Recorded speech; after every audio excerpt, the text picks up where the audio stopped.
एक गांव में प्रेमजी तिवारी नाम का एक बहुत ही बढ़िया बावर्ची रहा करता था। वो जिस गांव में रहता था उसी गांव के एक ढाबे में वो खाना पकाता और जिंदगी गुजारता। प्रेमजी तिवारी के माँ बाप तो नहीं थे, पर एक बहन और एक भाई था। बहन की शादी करवाने के लिए और भाई को अच्छे से पढ़ाने के लिए वो बेचारा दिन रात कष्ट किया करता था। प्रेम जी के बनाए हुए सारे पकवान कई सालों से बच्चे, बूढ़े, गांव के बाकी सारे लोग बड़ा मजा लेके खाया करते थे। इसकी वजह से वो जिस ढाबे में काम करता था उस ढाबे का नाम अच्छा हुआ और कमाई भी बढ़ गई। एक दिन प्रेम जी के एक दोस्त ने प्रेम जी की बहन की शादी के लिए एक अच्छे से लड़के के बारे में बताया। ये सुनकर प्रेम जी ने सोचा ये शादी तो किसी भी तरह करवानी पड़ेगी, चाहे उधार लेना पड़े, पर बहन की शादी होनी चाहिए। इसलिए वो गांव के जमींदार के पास गया और सूद पर रुपए लेके उसने शादी करवा दी।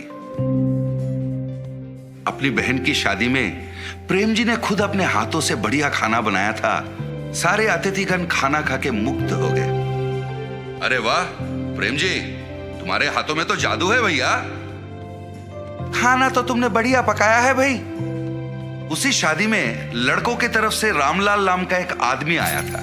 खाना खा के उसे बहुत पसंद आया तो उसने कहा, प्रेम जी भाई, लंदन में मेरा एक रेस्टोरेंट है, क्या तुम लंदन आके मेरे रेस्टोरेंट में कुक के काम करोगे? ये सुनकर प्रेम जी भाई को याद आया कि उसके भाई को पढ़ाना है, उसका कुछ उधारी भी है। इन सबको छोड़ के लंदन जाना उसके लिए नामुमकिन था, तो उसने इस मौके को जाने दिया। दिन गुजरने लगे, उधार का भार बढ़ने लगा और पूरी तनख्वाह तो ब्याज भरने में निकल जाती थी। भाई को पढ़ाने के पैसे कम पड़ने लगे, घर चलाने में भी दिक्कत होने लगा। तो प्रेम जी भाई इन बातों को लेके मन कचोट के रह जाते थे। इस तरह महीने बीतने लगे, पर प्रेम जी भाई का आमदनी नहीं बढ़ रहा था।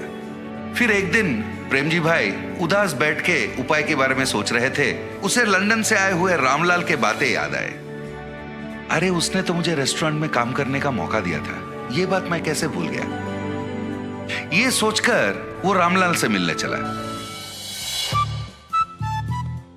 अरे प्रेम जी, आप इस तरफ?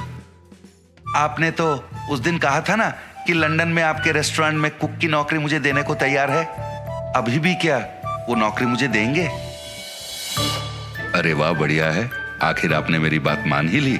जरूर मौका मिलेगा। मैं एक हफ्ते में वहां जा रहा हूं। मेरा बेटा आपके लंदन आने तक के सारे इंतजाम खुद देखेगा, ठीक है?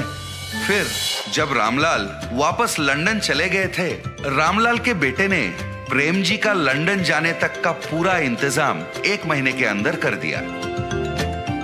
प्रेम जी ने उससे कहा, बहुत बहुत धन्यवाद बेटा, आप बिल्कुल चिंता मत कीजिए, यहां हम सब हैं ना। आप आराम से लंदन जाइए, वहां अच्छे से पैसे कमाइए और अपनी पूरी उधारी चुका लीजिए। अपने भाई को अच्छे से पढ़ाइए। अगले 10 दिन में लंदन जाने की आपकी फ्लाइट है। इस तरह उसने प्रेम जी को समझाया और उसे लंदन भेज दिया। प्रेम जी लंदन में स्थित रामलाल के इंडियन रेस्टोरेंट में अपना रसोइये का काम शुरू कर दिया।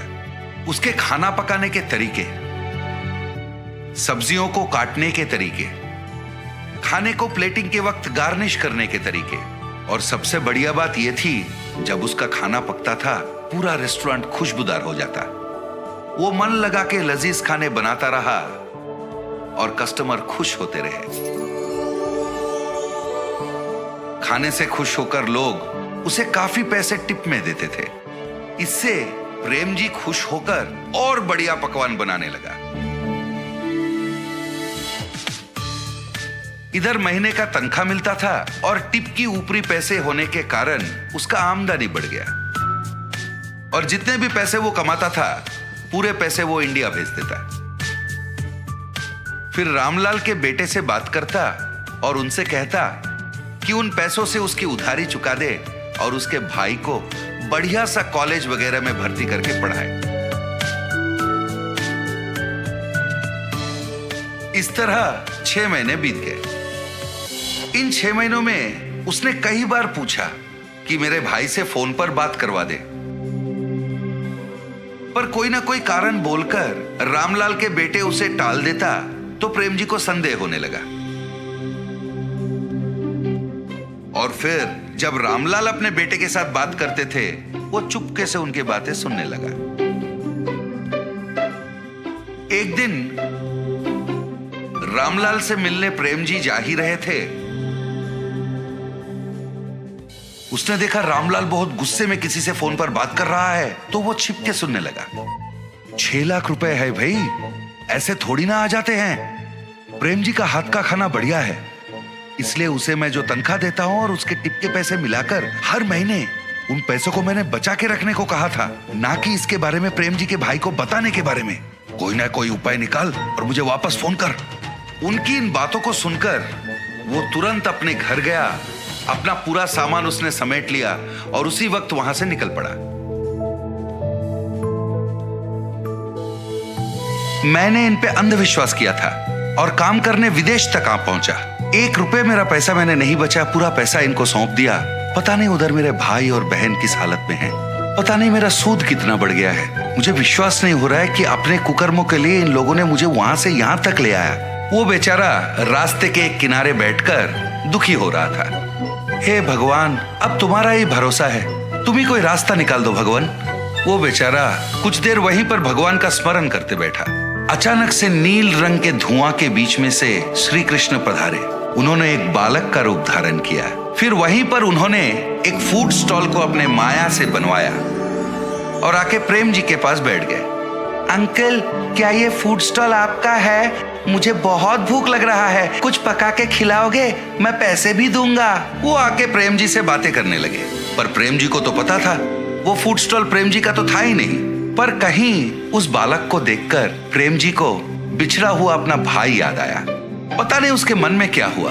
वो उठा और उस फूड स्टॉल की तरफ बढ़ गया। फिर वहां रखे हुए सारे चीजों को देख के सोचने लगा, इसके खाने के लिए क्या पकाऊं? प्रेम जी ने फिर अपनी नजर इधर उधर दौड़ाई तो उसने देखा खाने के कई चीज रखे हुए थे। अरे पता नहीं ये फूड स्टॉल है किसका? इतने सारे खाने की चीजों को यहाँ छोड़ के कहाँ चले गए? वो सोच में पड़ गया। इस तरह अचंभित होकर वो सोच रहा था, वहां खाना खाने दूसरे कस्टमर भी आना शुरू हो गए। प्रेम जी ने उस बालक के लिए बड़े प्यार से खाना पकाया। फिर वो बालक को ढूंढने लगा और वो बालक उसे दिखा नहीं। और इधर वहां बैठे जो बाकी कस्टमर थे वो सारे फूड फूड फूड कहकर प्रेम जी को पुकारने लगे, तो प्रेम जी उनके लिए खाना बनाने में मगन हो गए। इस तरह बिना कुछ सोचे समझे ही प्रेम जी के जीवन में एक नया मोड़ आ गया था। इसके अलावा वो फूड स्टॉल मेरा है कहने वाला कोई आगे ही नहीं आया। तो प्रेम जी ने सोचा शायद ये भगवान की मर्जी है और उन्होंने ही उसे यहाँ भेजा है। वो अपना काम में व्यस्त हो गया। रामलाल को प्रेम जी के फूड स्टॉल के बारे में पता चला तो उसे रोकने वो खुद आ पहुंचे, पर उसे पता नहीं था ये स्वयं भगवान की देन है। वो उसे कहां रोक पाता। इतना ही नहीं, उसका खुद का धंधा ठप होने वाला था और उसका दिवालिया निकलने वाला था। फिर प्रेम जी ने अपने कमाए हुए पैसों को जमा किया और एक विदेशी के सहायता से उसने अपने भाई को लंदन बुला लिया। वो अपने भाई को लंदन में पढ़ाने लगा, अपनी उधारी भी चुका दी और फिर अपनी जिंदगी को वो आराम से खाना पकाते हुए जीने लगा। प्रेम जी अगर रामलाल और उसके बेटे की बातें नहीं सुनता, पार्क में उस बालक की बात मानकर अगर वो फूड स्टॉल में नहीं जाता, तो शायद आज वो अपने भाई बहन के साथ इतनी खुशी खुशी जिंदगी नहीं बिता सकता।